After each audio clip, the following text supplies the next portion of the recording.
Fala, meus amigos, beleza?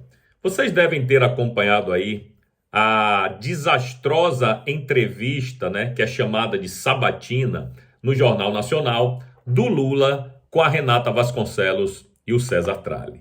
Bom, foi mentira do início ao fim. E uma das coisas que mais chamaram a atenção, não apenas para mim, como para, acredito, que todo mundo, foi ele não ter sido rebatido nas mentiras que ele contou.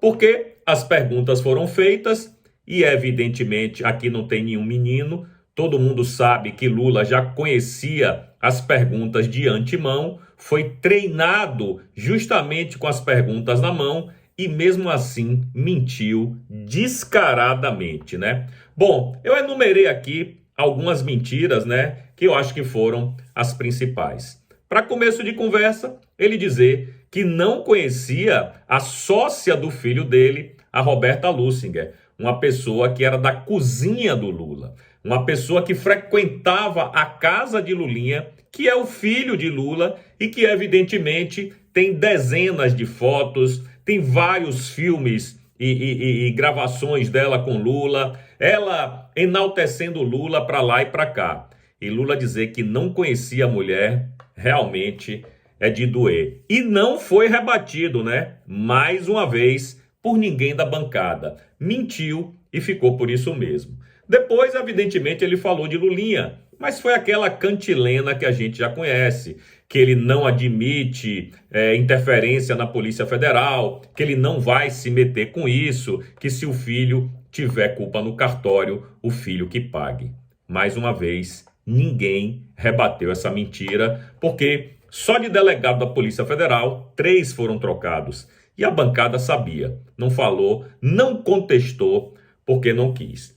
Depois veio a fase do Marcola, o chefe de gabinete dele, que recebeu aí dinheiro, empréstimo, recebeu joias e também um quadro no valor de 600 mil reais. E Lula disse que sim, que ele ficou chateado com isso, que sim, isso poderia manchar, né, a imagem dele como presidente, mas que Marcola estava fazendo o papel dele. Como chefe de gabinete, o trabalho dele é receber as demandas e enviar para os ministérios. Ou seja, mentiu na cara dura e o pior, mais uma vez, ninguém falou nada. Bom, chegou a vez do Jacques Master. Foi confrontado pelo enriquecimento ilícito de Jacques Master, né? Os apartamentos, etc e tal, a proximidade de Jacques Master com o sócio baiano do Jacques Master, o Augusto, e aí Lula mais uma vez sacou aquela cartada de não, todos são inocentes até que se prove o contrário. Até o transitado e julgado, Jacques Master tem toda a minha confiança, eu conheço ele há 45 anos, e sei que Jacques Wagner é honesto. Isso foi o que ele falou. E com certeza ele poderia ter sido contestado aí, mas mais uma vez a bancada deixou passar em brancas nuvens.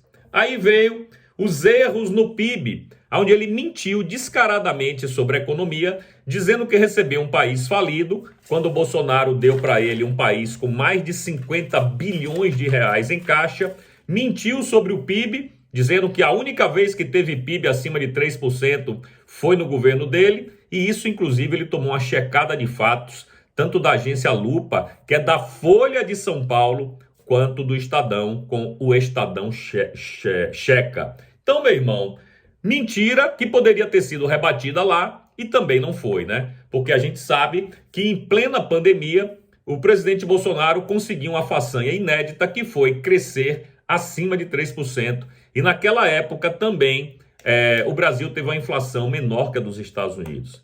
E isso a bancada também não se lembrou, né?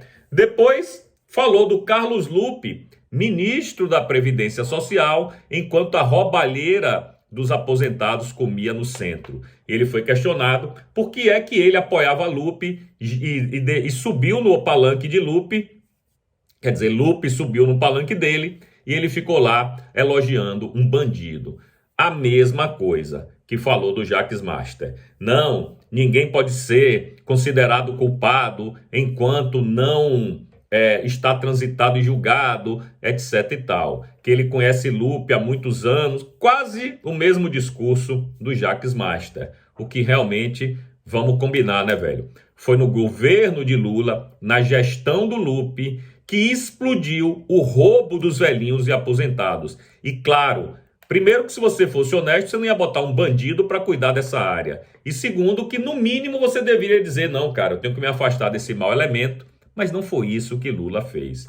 E por fim, um dos momentos altos ontem da sabatina foi quando ele perdeu a paciência com a Renata Vasconcelos, né? Interrompendo ela, dizendo que, na verdade, ela não deveria fazer aquele tipo de pergunta, a pergunta não deveria começar assim, deveria começar em outro sentido. Ou seja, ele queria dar uma lição de jornalismo para uma jornalista. Sim, péssima jornalista, mas pelo menos ela é jornalista e ele não é. E isso pegou mal demais, a galera toda nas redes sociais chamando ele de machista e de misógino, e agora ele vai ter que conviver com mais essa atrapalhada que ele deu ontem no Jornal Nacional. Enfim, meus amigos, show de horror, do início ao fim, mentiu e mentiu descaradamente. Mas isso a gente já esperava. O que a gente não esperava é que Lula ele não fosse desmentido. Ele poderia ter sido desmentido em todos esses itens que eu comentei aqui com vocês agora.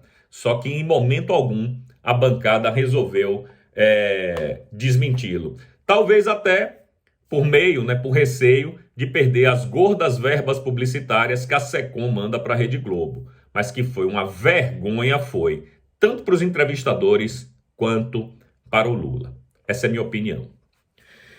Bom, meus amigos, se vocês ainda não se inscreveram nos meus canais, o Didi News e o Didi RP2 no YouTube, por favor, se inscrevam lá.